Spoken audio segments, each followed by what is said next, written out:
Hi guys, it's Andy from Man City Fan TV. How is everyone today? Hope you're well. This is just another quick update, sort of roundup news of everything Man City today. But first things first, what I want to do is we are building a new podcast, and the new podcast will come out. There'll be an introductory one tonight.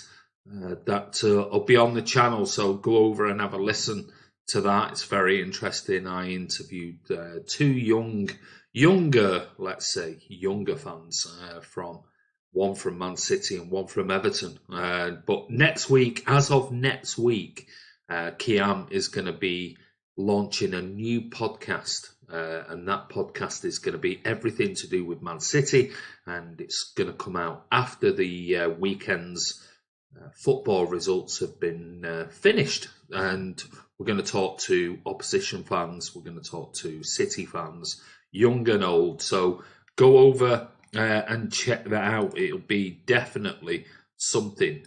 You'll be able to see it. It's the Man City Fan TV podcast, and if you want to be involved, go over and listen to the podcast that will be coming out on the channel later tonight. But anyway, that will be our new podcast. So if you want to go over and have a listen, it's on SoundCloud as well as the YouTube channel. So it'll be there.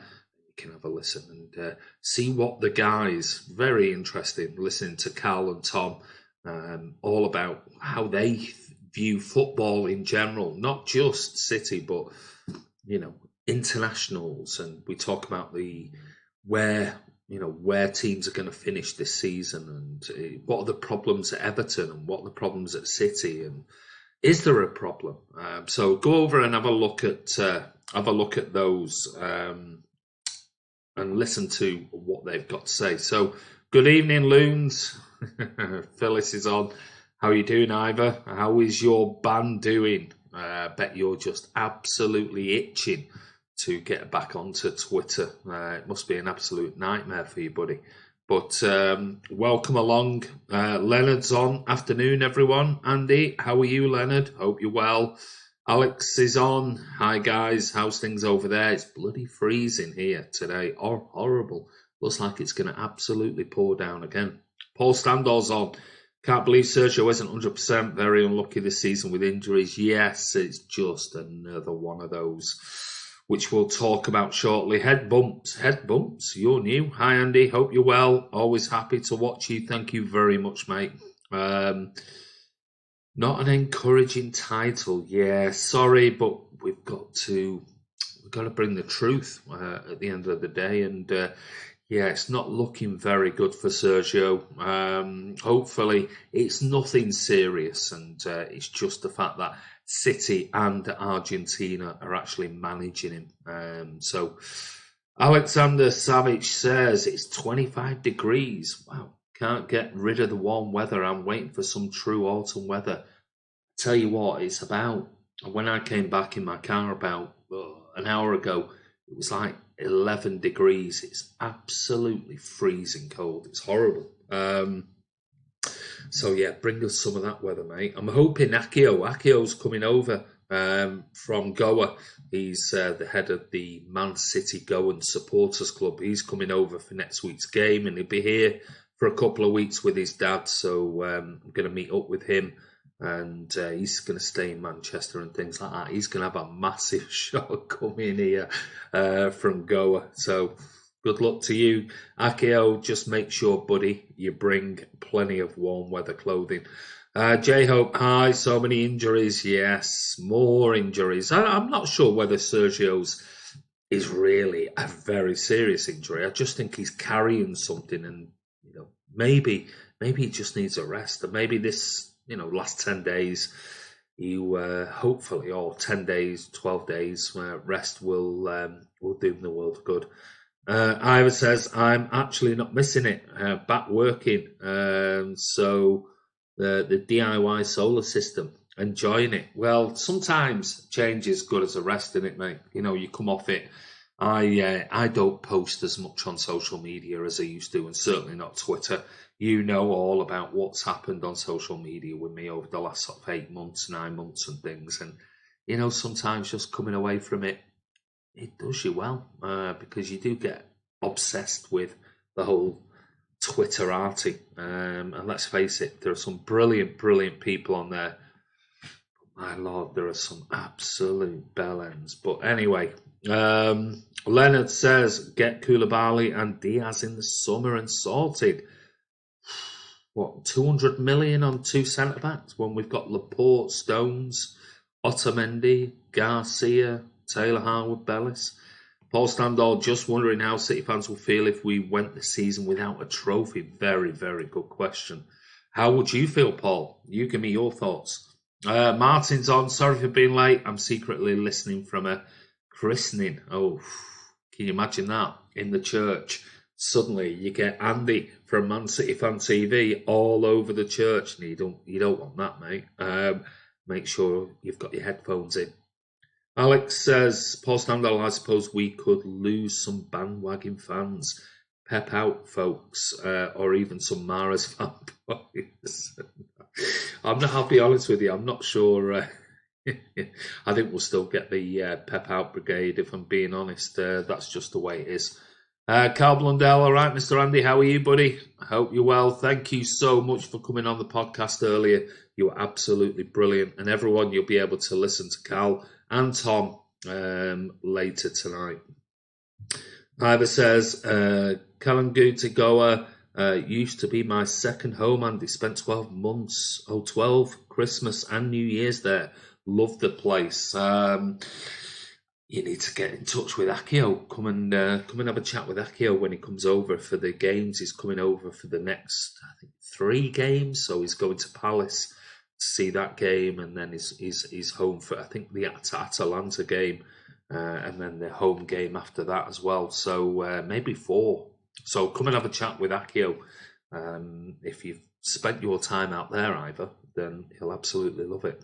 Carl says, hi lad, wish I could give up on Everton. Head bump says, oh, sorry about that. Head bump says, according to the Mirror, although take that at your will, reckon Sergio isn't as serious as they still think he'll be training over in Argentina. Wow. Carl Blundell, no need to do that, mate. It would be a poor decision. Martin says, you never give up your club, Cal. No. I mean, Cal's a toffee through and through. I'm joking. I love Everton through and through. There you go. Martin Cal with his debut. Did he score on his debut, pal? He was superb. Absolutely brilliant. I always like having a chat with Cal.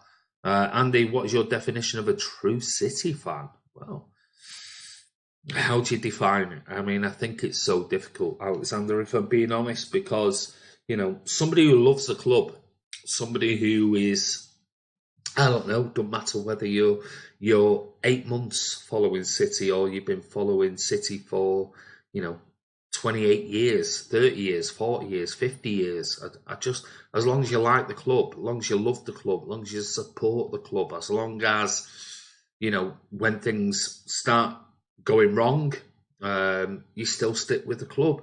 And that's the way it is. I don't know. It's a difficult question. You always ask difficult questions, mate. Paul Standall, it's become the norm to win, hasn't it? It's probably more about the reaction of everyone else. I think I'd be okay. We've been spoilt these last years, and off-season may not be all that bad. Yeah, I mean, good point.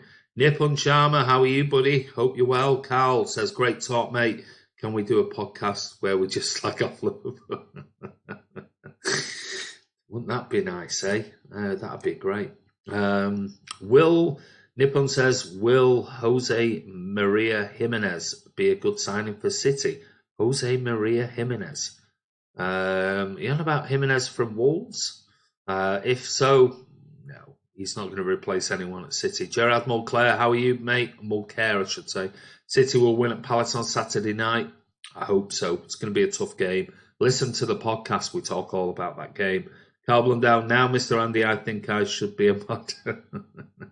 Andy, read above. Thanks. Read above? Have I missed something? Let me go back. Get rid of Otter and Stones. Simple. The two youngsters as backup. Leonard, you need to listen to the podcast because we talk about Phil Foden, we talk about Taylor Howard-Bellis, we talk about Eric Garcia, and that's a view from an Everton fan looking in and also a City fan in Tom, who talks really well as well. So go and listen to the podcast. Phyllis, a true Man City fan must be slightly demented, especially the old ones. Yeah, you're spot on, buddy. Absolutely spot on. Nipum Sharma, Atletico defender.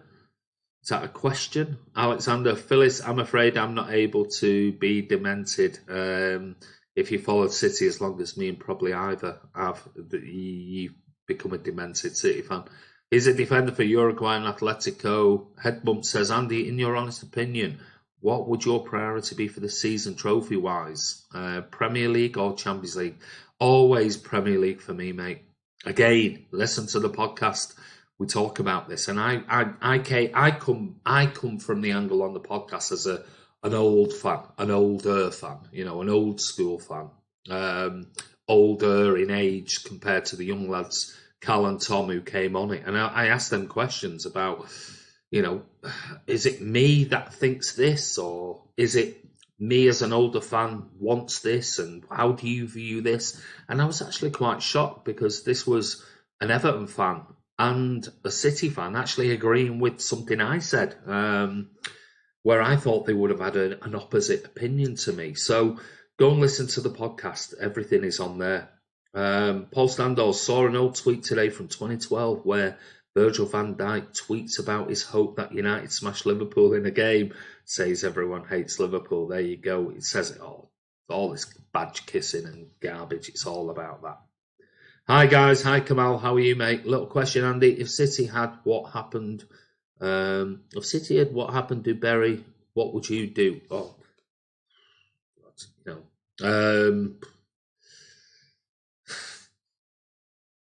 if it happened to City, I'd go and follow Berry or Altrincham. Altrincham was probably the closest ground. I grew up in Woodhouse Park in Wythenshawe, so Altrincham was probably closer mileage-wise, I'm guessing, than Main Road was. So I guess I'd go and watch lower league football, if I'm honest with you. And I don't think that would be a bad thing. I'm talking about Jose Maria Jimenez. Leonard, Koulibaly, Diaz, Bellis, Garcia are good enough for me to take us forwards. Can't see us spending 120 million quid on a centre-back. I just can't see it. Not a 28-year-old anyway.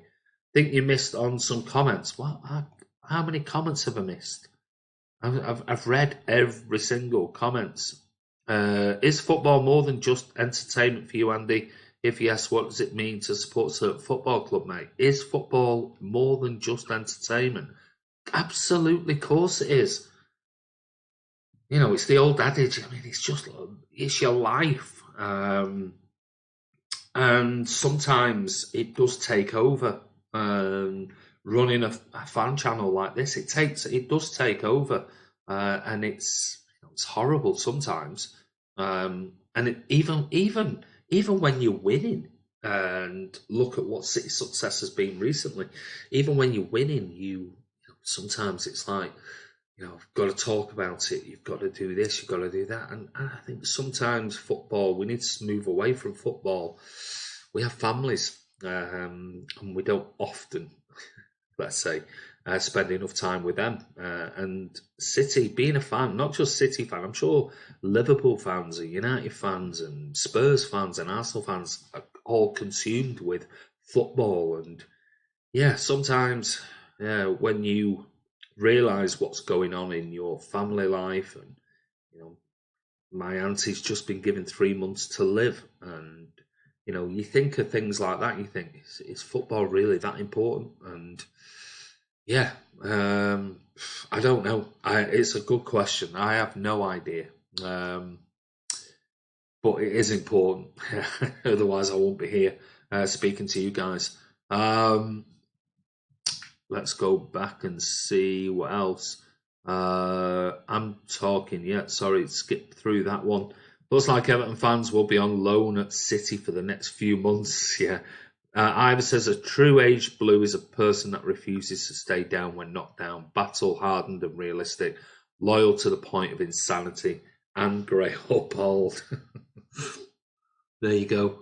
That City did that for me, otherwise I'd have a nice dark beard. I hardly got any grey in my hair, but City have just took the darkness away from my beard over the last 20 years. But maybe with all this success, it should really come back black again. But anyway, does it take over? Yeah, it does. Everton fans are welcome, absolutely. Scott Williams, not grey and bald either, but everything else is on point. Should Harry Kane be dropped from the England squad? Go over and listen to the podcast. We talk about England. Proper answer, Andy. Thank you. Yeah, I'll try. I do try. Can't always answer everything, but Paul Standall says, of course, football is more than entertainment. Blimey, for years we were entertaining York in the old third division. It's part of your life, supporting a club. It's about passion for the club. It is something. It's something that becomes part of you, and it's, it does take over sometimes. That's the problem. Leonard London, sell signing Stones, add some money and sort the centre defence. Wow. Hysteria Manchester is on. Do we all agree that signing is going to leave? Also, how much do you think we will get for him? I'm starting to worry as his contract is running down. It's not looking good, I'll be honest with you. I think I'll hold back on giving an opinion as to will he leave or won't he. If he does, he does. How much we'll get? I think we'll get less than 100 million, if I'm being honest. But I hope he stays. Carl says, I love football even though my team charges way too much for hot dogs and packs of Skittles and the stands are bad, but it's home. Goodison's home. Football is brilliant. I think Sarni's gone probably for around 90 million euros, says Alexander. So, yeah, we'll wait and see. We'll wait and see on that one. Yeah, talking about one of the things that we were going to talk about, and that is obviously Sergio Agüero.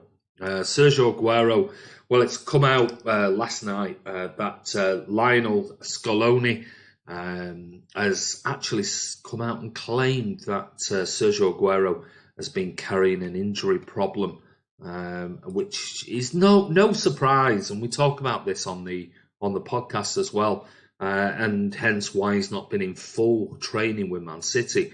It was revealed by the Argentina coach who left him out the national squad for the current international break, and he says, according to Scaloni, when asked about why is Agüero not there, and is it due to suspension, he said Sergio Agüero is not here because he's carrying a problem and is not being training 100% with his club. Surely both will be here next month, but I think Argentina are friendlies against Brazil in November and also Paraguay within a few days later. So they are games that are sandwiched between, obviously, City versus and Chelsea. So I don't know. He's taken a short holiday, Sergio Agüero, in Argentina during the break, where he was filmed singing and dancing with a cumbia band. He's expected back training this week as City prepare for Crystal Palace. So yeah, it's one of those, and hopefully Sergio Agüero.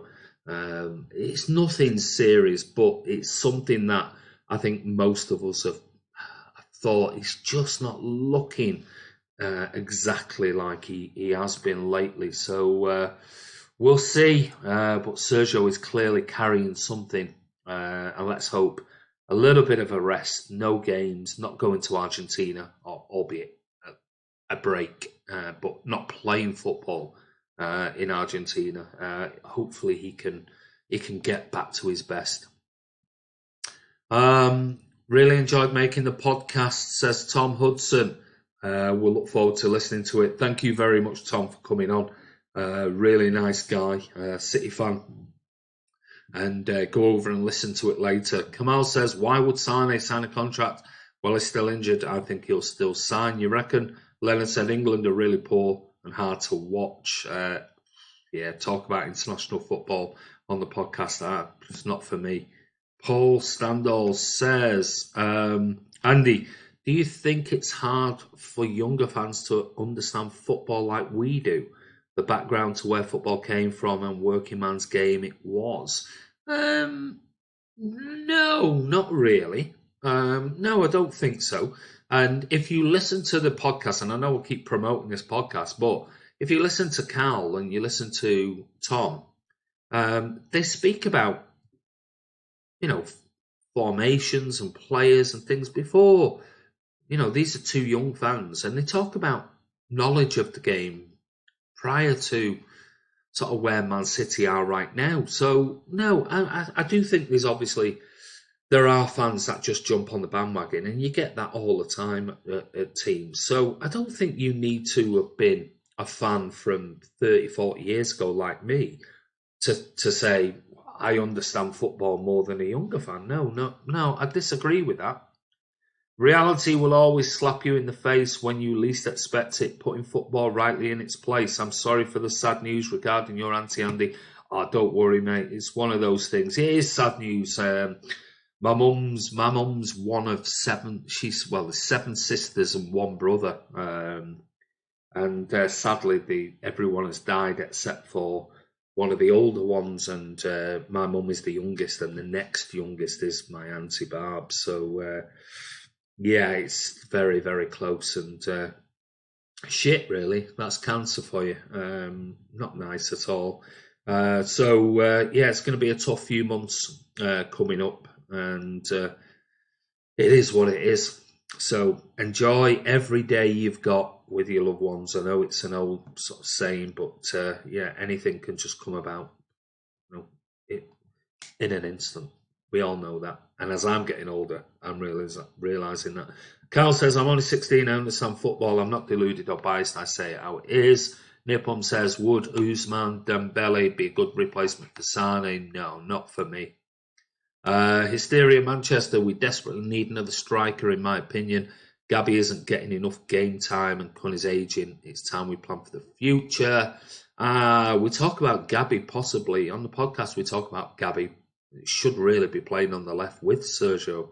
Alexander says, Paul Sander, I'll tell you this, mate. I'm a young fan, and I've just recently begun to understand the game, being a proper fan, treating opposite club fans, etc.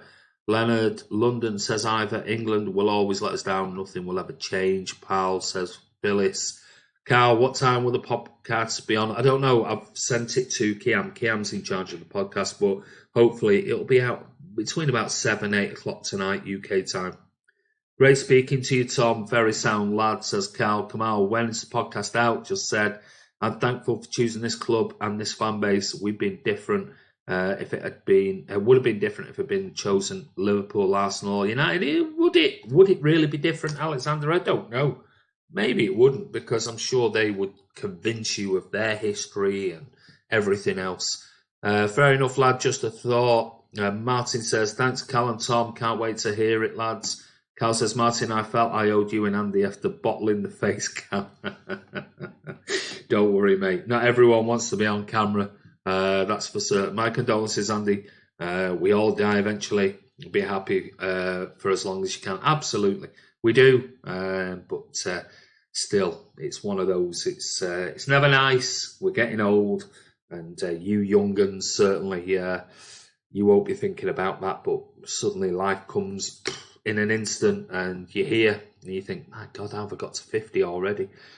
And your body starts giving way and things like that. So it is what it is. But hug them, love them, kiss them, tell them you love them, and just cherish every moment you've got.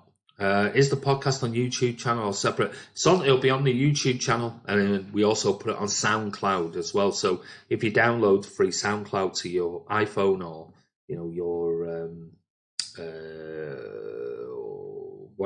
whichever phone. I was going to say a different one then, but if you're on iOS or Android, whichever, you download SoundCloud, it's also on there, so you don't have to actually open up a YouTube video channel. You can actually listen to it, so it'll be up on there as well, so do that.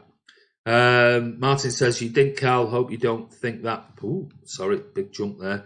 Didn't think that, pal. I bet you did a super job along with Tom and Andy, but thank you so much. Alex says, too much garbage and bandwagon stuff surrounding those clubs, Andy said, but true. Well, maybe it is. Carl says, I was worried that people wouldn't want to listen to me because I'm an Everton fan. No, mate, you speak sense, and it was great. And we're going to have opposition fans on the new podcast with Kiam that Kiam's going to be hosting starting next week. So if you want to get involved, all you have to do is send us an email. You know my email, but I'll put Kiam's up here, mcfcfantv@gmail.com. So all it is the usual mcfcfantv@gmail.com. But if you just write Kiam before it, that'll go through to Kiam, and Kiam, if you want to be on it, no videos, it's just purely audio, so you don't have to be looking at my ugly mush or Kiam's in particular very ugly mush. You can go on, it's just audio, and it'll be great because we're not just going to be interviewing City fans, we're going to be interviewing opposition fans as well, and just been contacted by a few big YouTubers, very big YouTubers, in fact, won quite a few award YouTubers for football from opposition fans, and one of them's just emailed me now to say, I'd love to be on, Andy, no problem whatsoever. So Kiam will have the pleasure of having a very big YouTuber to interview next about their club.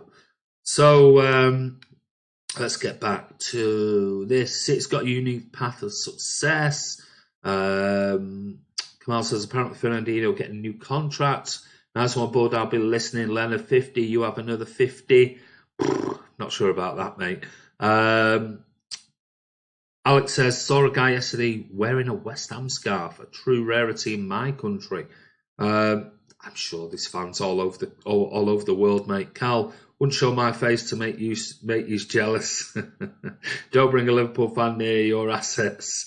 West Ham are the only other club I ever look out for. Me too. I like Everton and I like West Ham. They're the two clubs I certainly look out for all of the time. West Ham fans, I think City fans have always had an affinity with West Ham, and certainly Everton are a club that I always have respected. So I think those two clubs in particular, for City fans, have a little something in their hearts for them. Nippon says, if England win an international trophy before I die, I will eat my live on TV. I look forward to that. Andy, a West Ham fan, would be interesting. Yeah, we've got loads, mate. Got absolutely loads of West Ham fans I can bring on to the podcast. So loads and loads I speak to all the time. So we'll get West Ham fans on, we'll get Arsenal fans, we'll get Spurs fans and things like that. There'll be loads. We do loads of, obviously, you've seen all the videos with opposition fans and things. So, but a big Arsenal fan account is going to be on with Kiam at some point in the coming weeks. I think I'm going to have a chat with Pitchforks hunting me down because I'm a Scouser. Hi guys, hi Edward. Hysteria says, I've had an issue with Everton fans in the past. I had a season ticket in the South Stand and there were loads of Everton fans above us throwing coins and bottles at us. Wow. Yeah, you get it, but at the end of the day, they're a good bunch.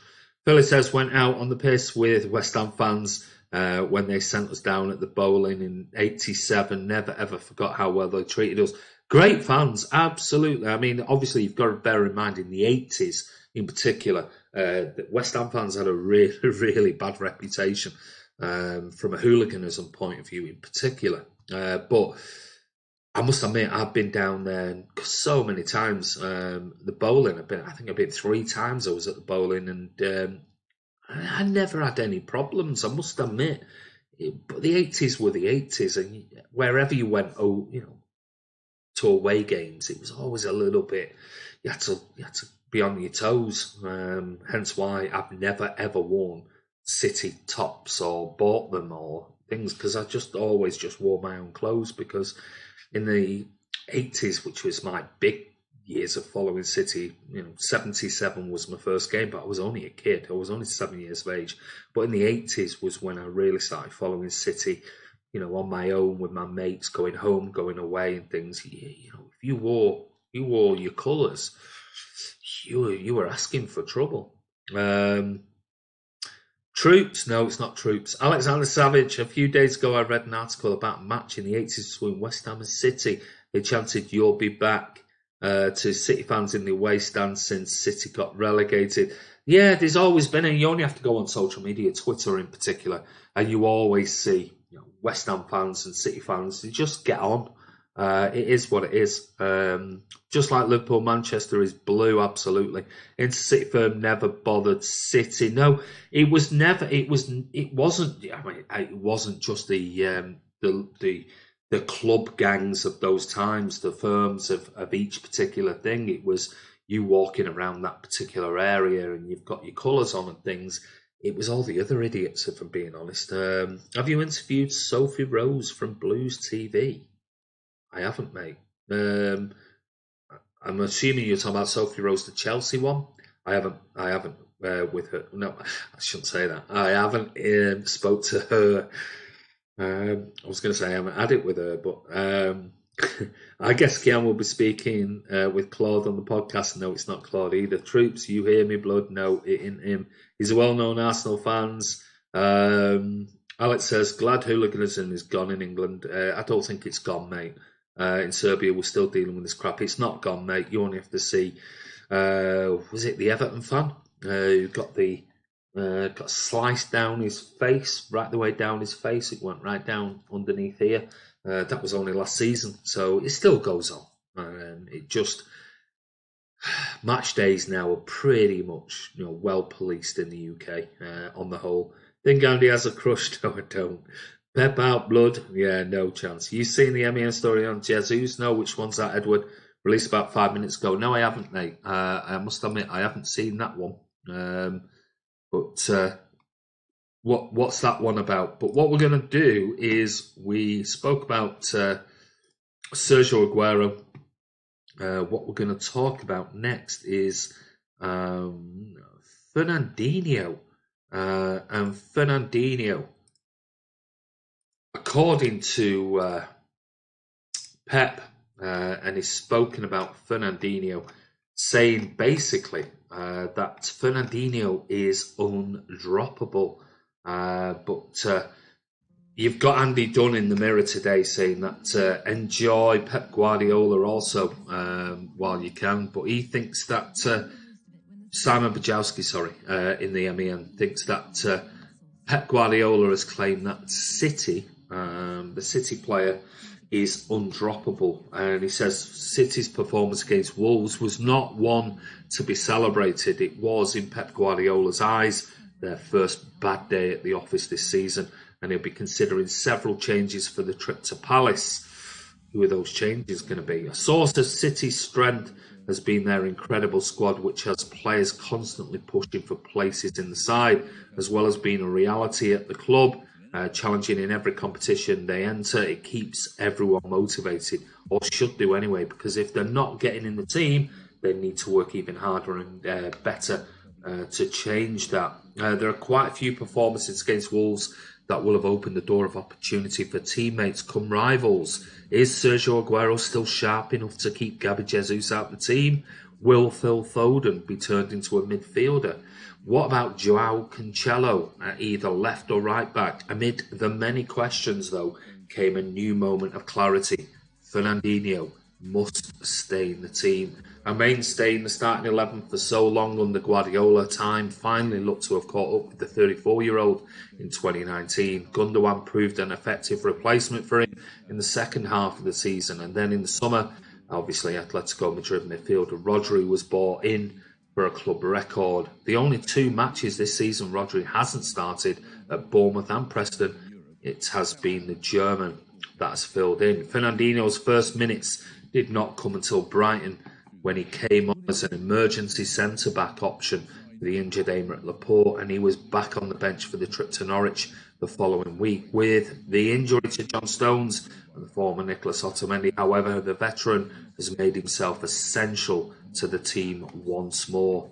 Some believe he is the most reliable option at centre-back. Others think he should push up to his preferred holding role, either alongside or instead of Rodri. to give the back four more protection. But for the first time in a while, Fernandinho is an automatic pick. Given the nature of the squad and competition for places, few players can actually consider themselves in that category. Ederson obviously is immovable. Kevin De Bruyne is always missed when either not fit or not selected. Raheem Sterling probably makes it, given he almost guarantees goals. But beyond that, there are probably 7 places up for grabs in the team. When Rodri has looked to be making himself essential, the Wolves' defeat has showcased just how important Fernandinho is again to the team. As they look to start closing the 8-point gap to Liverpool, the Brazilian seems certain to be there every step of the way, according to Simon Bajowski of the MEN. So, what are your thoughts? Is he undroppable?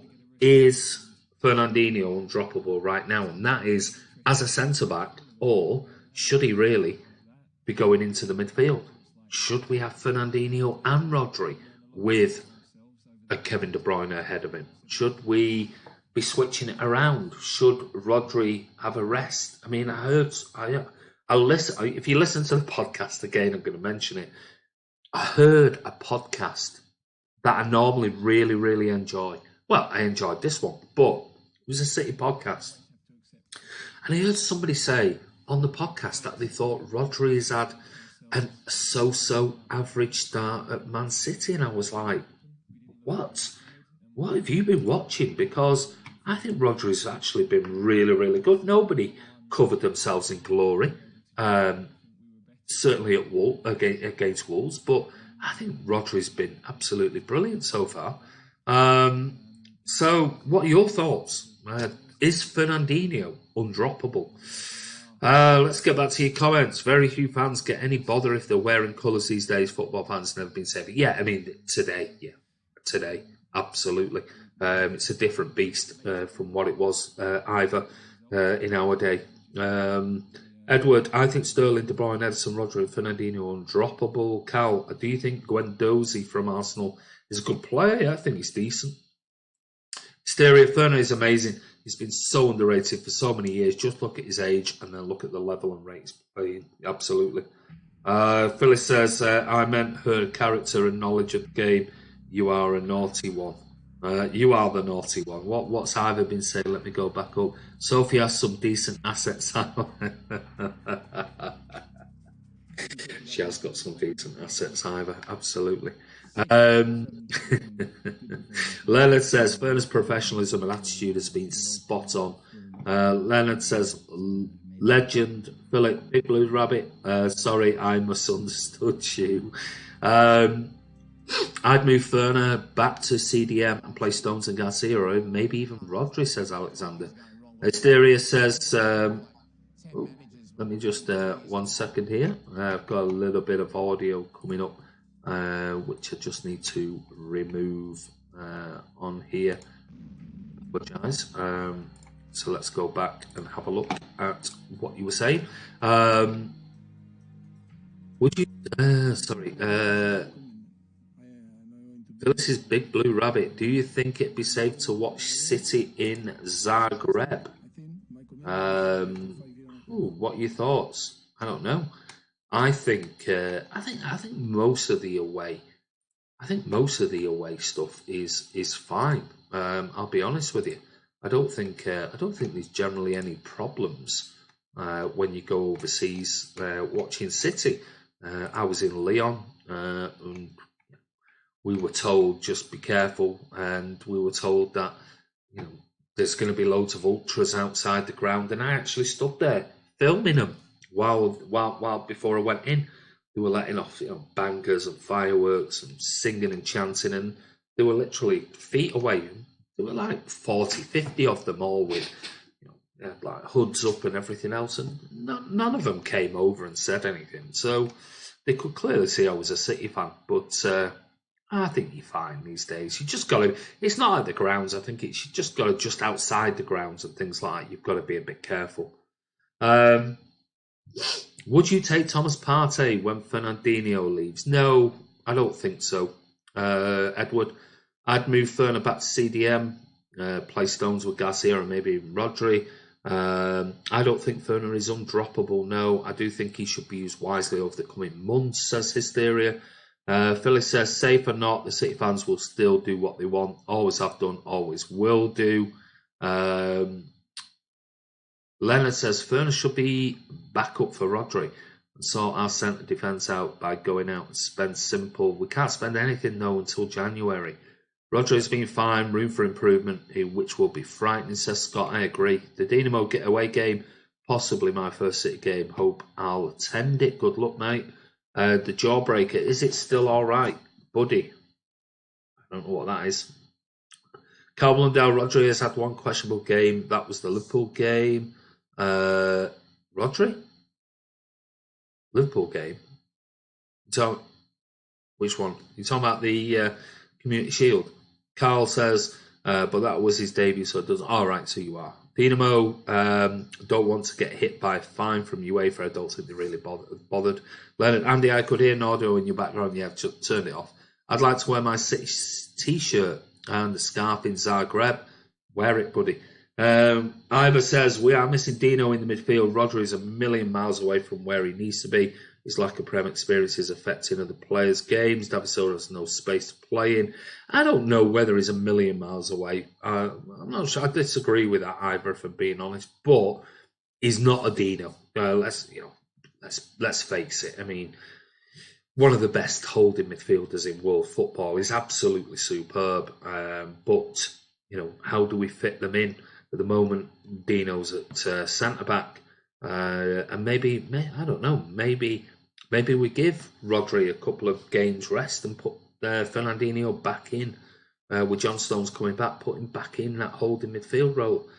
Alex wouldn't wear colours if you're going in the home end. Martin, got to go, fellas. Speak to you all soon. Please give the podcast a listen when out, and let's get that 10k. Yeah, we're not far off it now. I think just over 100. Would you take Neymar? No chance. Don't want him anywhere near City. Alex, Scott Williams possibly in a away stand with us City fans. Otherwise, I would be beaten if I was City colours. Leonard says Neymar, absolutely never. Next bit of news is let's open this one up, and this is all about Phil Foden. And according to Stuart Pearce in the MEN, not Stuart Pearce in the MEN, but in the MEN, Stuart Pearce is basically claiming that he believes Phil Foden has to leave on loan in January. Just don't get this at all. Pep Guardiola is an admirer of the 19-year-old, but it's yet to hand the midfielder a Premier League start this season. City have allowed highly rated youngsters like Sancho and Diaz to leave the club in recent years, but have no intention of letting Foden do the same. However, Stuart Pearce believes for his progression to be fast-tracked, there's the word, why fast-track him? He needs to go out on loan in January. He says in his quotes, in January, Foden really needs to look at where he is at the moment. Game time is absolutely vital for a player of his age. He's coming to an age where he needs to play some games. I think 6 months out on loan, if he hasn't broken into the team, would do him the world of good. Guardiola loves the kid to bits, but the bottom line is you've got to play.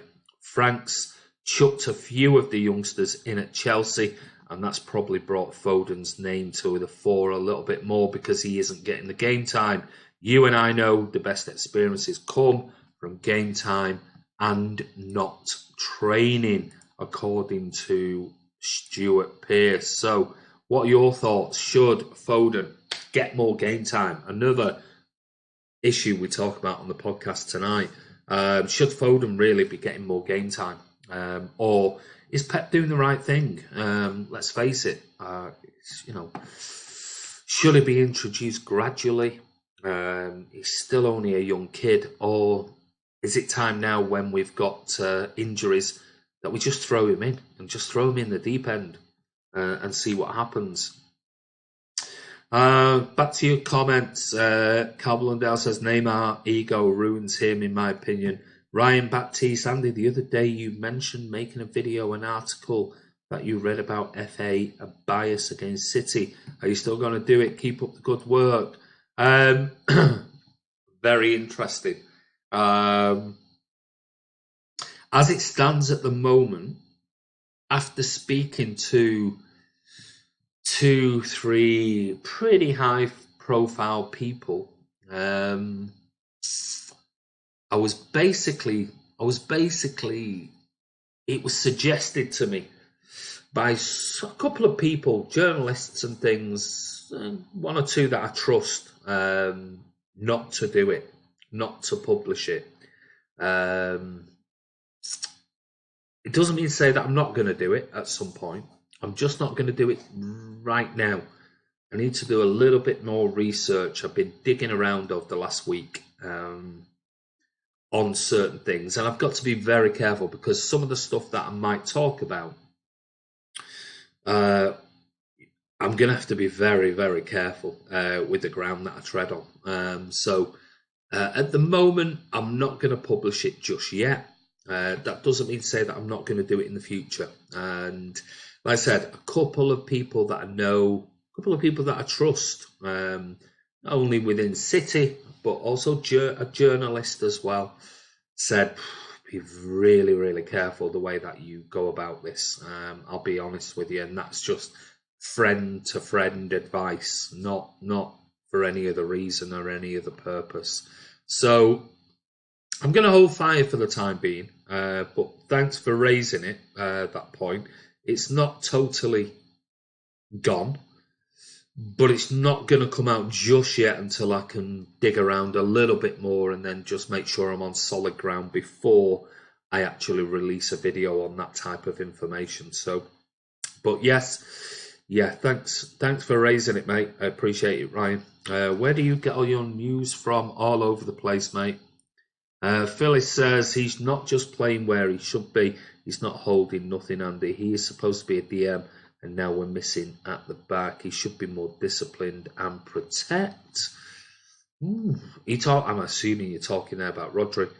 Scott, have a good one, Alex. Should be plenty of blues there. Alex says, thanks, mate. Hope I'll get tickets on time. Leonard says, my mum always says food tastes better on a slow cook.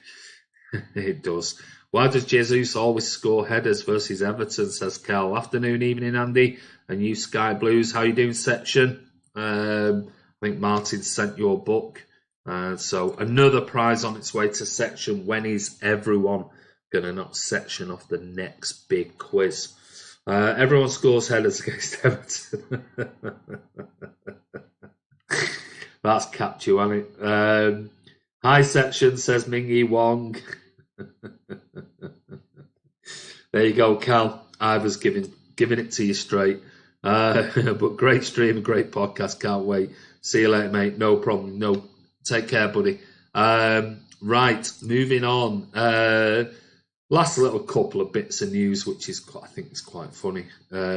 City have got this new cartoon, by all accounts, and this cartoon is it's called Sky Blue Academy, an animated series set inside the training academy of the reigning English Premier League champions. It's in the works, according to Variety. The Pep Guardiola managed team has enjoyed numerous successes in recent years and broken into world soccer elite, becoming a global brand in the process. The show will follow a diverse group of boys and girls living and playing at the soccer squad's training academy. Singapore-based media company August Media Holdings, Filipino media group Synergy 88 Entertainment, and Spanish single Minora Absoluta are teaming to make the show. With the initial development work done, Synergy 88's Jacqueline Chua and August's Jiritim Roy Saha are in Cannes at the moment at the Junior and MIPCOM markets, talking to potential buyers. The series will focus on soccer clubs' stated values such as discipline, teamwork and inclusiveness. And they said, we are getting together with Manchester City to create a show inspired by their academy. We are creating a show where football stitches these friends together. It's about relationships, how you play as a team, and the fun that they have living together. So if the full green light is forthcoming, the tune could deliver by early 2022. The target demographic is 8 to 11-year-olds, and it will run to 26 programs of 22 minutes apiece. So It'll be a mix of CGI animation. August Rights, the distribution arm of August Media, will handle the international sales. The Sky Blue Academy plans also to take in publishing and a licensing and merchandising program for fans. So it just goes to show you where the club is going. We're going even down the route of people wanting to make cartoon characters about Man City's training academy. And I'm sure there's a pun somewhere in there, but the brand is just moving just so globally. Hence, I know, Ivor, you're still on. I know we talked about this when I interviewed Danny, or talking about the atmosphere at the Etihad and things like that. So we'll see. Right, Andy, do you think that our Abu Dhabi owners are the best owners in Premier League history business-wise? Whoa, not sure about that, but they're extremely good at what they do. We know that, hence why they bought out Barclays and made all the money that was invested into Manchester City was done in a 9 to 12 month recouping of funds for bailing out Barclays Bank, so the taxpayer didn't have to do it. And the money they made off that, they invested into Manchester City. So one 12-month deal by our owner and his business partners bought Man City and put Man City where they are today. So are they clever? Absolutely, of course they are. God, that looks awful, says Section. The cartoon is aimed solely at the Asian market. Silent Times and the little MCFC are a global monster. They are. Hysteria says that sounds like going to be all about political correctness and SJW values. I'll pass. I think I will as well. Andy, we have a problem with the left back as well alongside centre halves. Defence has been our Achilles. It has been so far. The Sheikh is clever dude when it comes to business. Very, very clever. Great stream and great talk in the podcast. Go speak to you later. Thanks for having me on. Cheers, Cal. Appreciate it. Seriously, City must break the bank to sort the defence out next summer. I think by all accounts, the rumours are, according to several papers today, City are going to spend up to £100 million on a centre-back in January. How much of that is true? Who knows? We'll wait and see. According to Andy Dunn, he seems to think that today that Pep Guardiola could be in his final season at Manchester City. I'm not too sure about that. He's claiming that even though he's got a contract till 2021. When Pep arrived, he said, I was a bit taken aback by his intensity talking about Agüero. And this is in the book that's just come out. And he said about Pep being super intense and blah, blah, blah, blah, blah. But Andy Dunn claims that Pep took last Sunday's home defeat pretty calmly, just as he was phlegmatic about the reverse at Carrow Road. But the odds against those two results were enormous. It was a 500 to 1 double. Of course, it's ludicrously early to start calling the title Liverpool's to lose. But if City do not defend their crown, they will reflect on the games as defining defeats, and Guardiola will painstakingly analyse his own performances in those particular fixtures. Did he select the right team? Should Bernardo Silva have played from the start against Wolves? More crucially, you might be wondering if, after more than 3 years of his demands, the players can maintain the sort of intensity Agüero referred to. There are also long-term challenges ahead. This will be 33-year-old David Silva's final season at the Etihad. Fernandinho turns 35 in May, Agüero 32 in June. He has a contract until the summer of 2021, and if he sees it out, that will have been 5 years at City, one more than he spent at Barcelona. And apparently he said, I have given everything and I have nothing left and need to recharge my batteries. That was Guardiola after sort of leaving Barcelona. The demands have been great and have not been able to rest much. Now, Guardiola's in his 4th year at City. No one could deny Guardiola, whose wife Cristina is now spending more time at home in Spain, has given and continues to give everything to Manchester City. He's admitted to being exhausted after winning a treble last season and following up on seasons when his team accumulated 100 points and 98 points was always going to be a mountainous challenge. While Jurgen Klopp appears to have the same intensity as Guardiola, the pressure has arguably being less for the German. Guardiola, with his track record, with the lavish investment of his club's owners, has been expected to deliver from day one. He's even suggested he'll be deemed some sort of failure if a Champions League is not delivered. He will not, of course, but that sort of expectation has to weigh heavily on Guardiola's shoulders. It's unlikely his two friends at the top of the power chain, Ferran Soriano and Chico Begiristain, believe their man will extend his stay beyond the end of his current deal. Neither, though, would he walk out during the season. So I've got a feeling he might still stay for... I've got a feeling he might even take another extended year on his contract. But what are your thoughts? Is Pep going to leave at the end of 2021? Is this just paper talk because of what's happened lately in the 2 losses to Norwich and Wolves? Is it overreaction, or will Pep come back? Imagine if we win the Premier League this season, when in October we're 8 points behind Liverpool. I mean, that'd just be a phenomenal season. Imagine if we go all out and win the Champions League and the Premier League. My Lord. Would Pep walk away? He might do. He might turn around and go Premier League and Champions League double. I think I've done my time at City. Or will he stay around? Why has his wife gone back to Spain? Is it family reasons, or has she had enough of Manchester? Will that force Pep to sort of reevaluate his time in Manchester and go back and maybe manage in Italy in a year's time, or go and manage the Spain national team, which he's always said he wants to do at some point? So who knows? We'll wait and see. But anyway, going to go back finally and have a quick look at what's going on. Pep, hasn't Pep extended his contract a year ago yet, till 2021, mate? Umbro were really good. Love Adidas. Section. Puma kits are better than Nike ones. Still would rather see many Man City players in an Umbro kit, but they couldn't afford to do City anymore. It's all about shirt money. It is, Alex, I think 1920 away kit is good. The home kit, I don't get the purple thing, but overall it's okay. Scott says the issue with his misses in Spain could be a big issue come the end of the season. It could be, mate. Ivor says the only person I remember wearing Puma when I was a kid was a lad who walked around Hattersley with a ferret in each pocket of his tracky bottoms. Enough said. Brilliant, Ivor.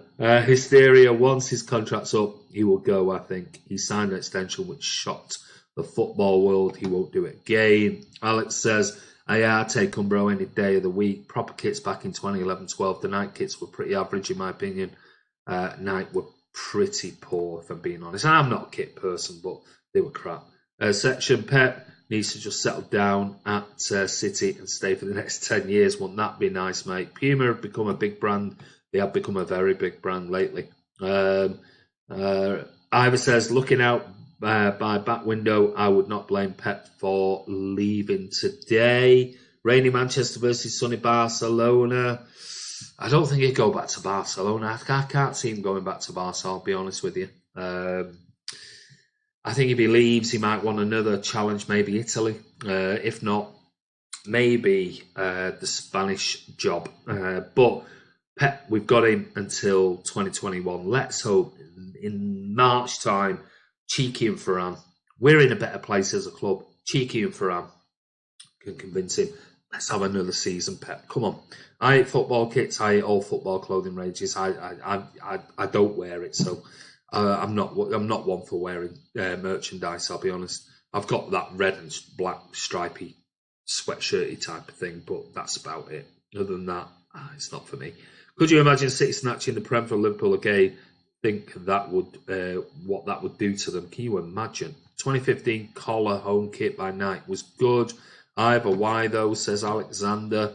I like fan t-shirts and scarves, not kits. Yeah, I mean, I've got scarves and stuff like that. I'm just not a kit person. I haven't bought one since I was my last. I think it was about 13 when I bought my last, or got it as a present, my last kit. It's just not for me. Everyone, each to their own. Lela says if Pep wins us this season's Premier League and Champions League, he will have all my blessings. I think everyone agrees with that, Leonard, definitely. There's same news. Thiago Almada has been talking, obviously, about City, saying that he really hopes that the transfer can be done at some point. Whether that means him going off to Sporting in there, we'll wait and see. But finally, just to end on this one, you sweat too much wearing a kit, says Alex. Billy says, just not a football colours fan, jeans and shirt, boy me. Yeah, me too. Andy, have you got any half and half scarves? No, I haven't. Never. I love the retro jackets more than the kits, says Rob Manscouse. I must admit, I do like the City 125th anniversary top and zip up sort of jacket. I think it's really smart. Hi Andy, mate, how are you, buddy? Yeah, the retro jackets are nice. I buy a lot of City's retro stuff, Rob. Half and half scarves are dumb. I guess it's all towards the tourist fans, if I'm being honest. You go to a game that you're not really a football fan per se, but you go, I want a bit of memorabilia from my day out, going around the stadium tour and going to the match and things like that. But it was quite interesting, the final little bit of news, and that is all about United and on a City channel. So they'll really sort of destroy us for this one. But by all accounts, embarrassing Man United wage bill figures emerge as Liverpool and Man City get considerably more for their money. United have the highest wage bill ever recorded in the Premier League, as embarrassing figures show they pay their underperforming stars considerably more than even Liverpool and Man City. Take a look at the figures on here, and this is from the Swiss Ramble. Now, if you don't know, the Swiss Ramble do a lot of financial stuff and are always pretty much spot on with everything. And they say United's wage bill shot up £36 million. That's 12%.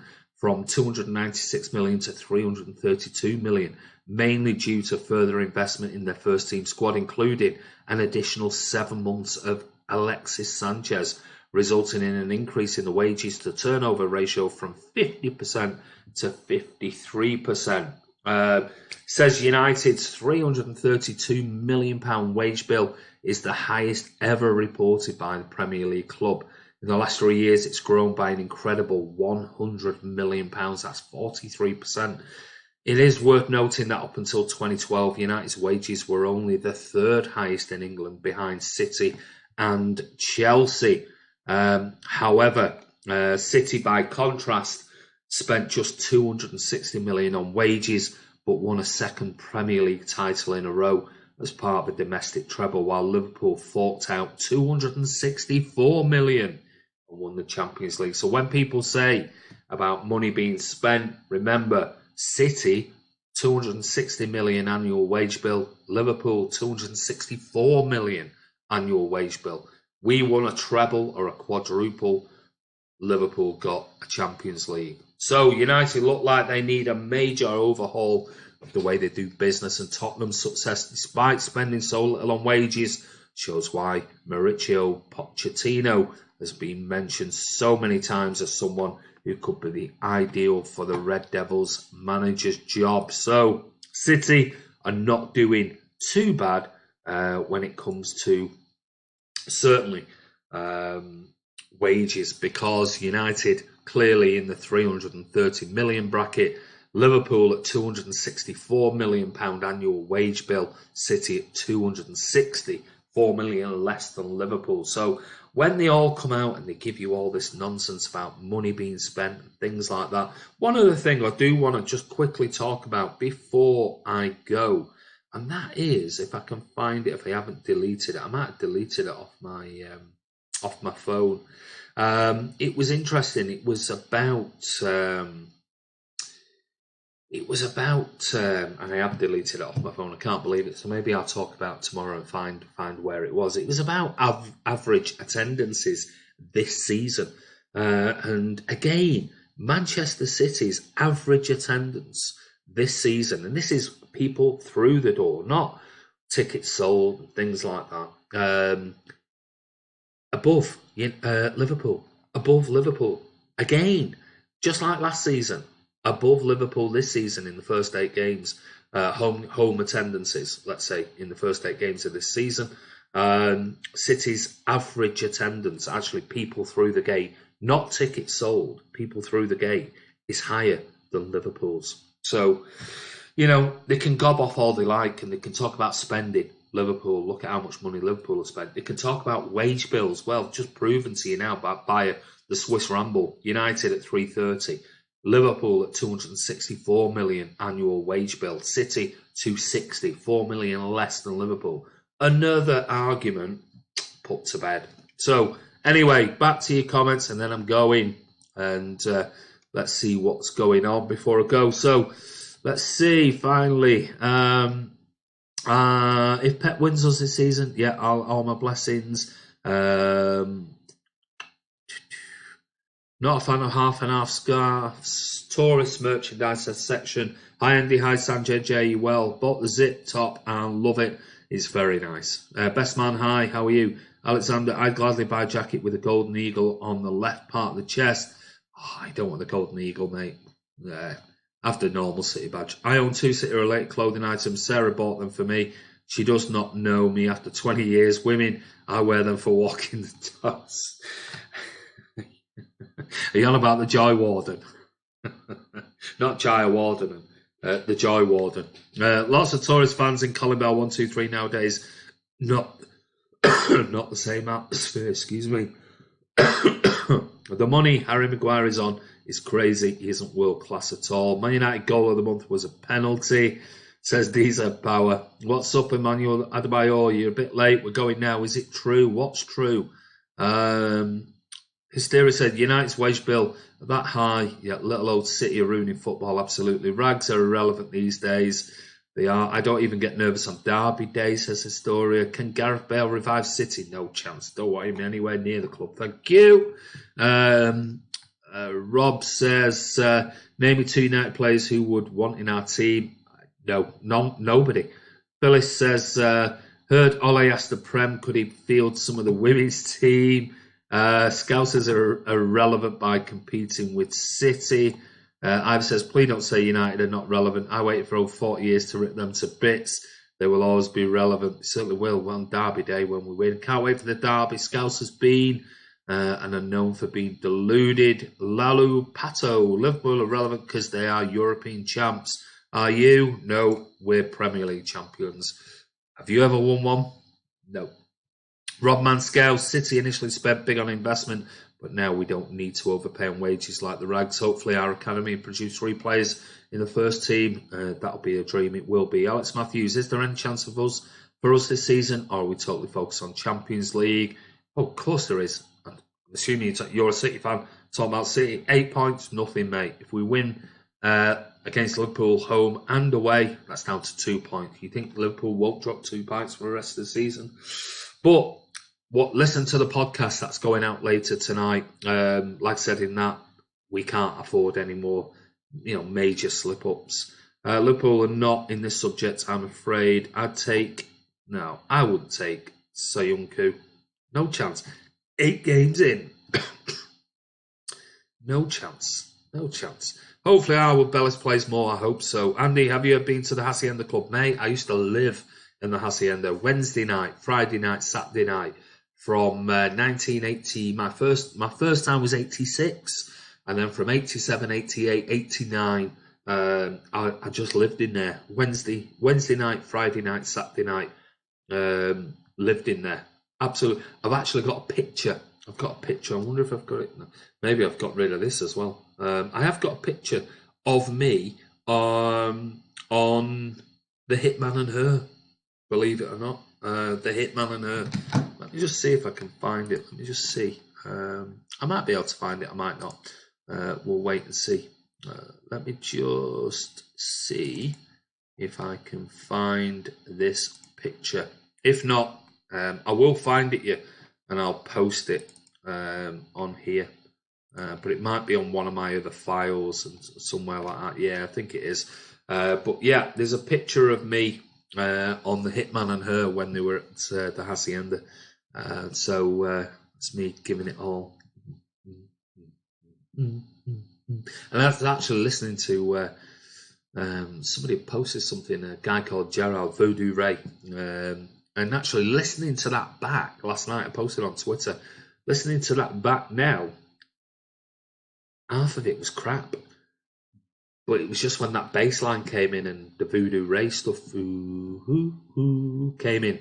The rest of it, some of it was a bit weird, but when you listen to that, when it was going banging in the Hacienda, it was absolutely amazing. But anyway, listen, this is Andy from Man City Fan TV. Andy, was you on the Disco Biscuits and Marching Powder? Oh, mate, of course I was, absolutely. Joy Division, New Order, The Fall, Oasis, my favourite bands. Enjoy them, they are brilliant, brilliant bands. Used to go there all the time, overrated. No, it wasn't. I'll stop being controversial either. Wednesday night, Friday night, Saturday night. If you were there in 86, 87, 88, they were top nights. Absolutely brilliant. It was Phyllis there, was that club, Knoxford Road, that was better. What years are you talking about? You're talking about the 80s. Talking about the 90s then maybe. But Hacienda was brilliant in those days. Anyone who says it wasn't, stop. You're just being controversial. But anyway, I'm going. I'll see you soon. Take care.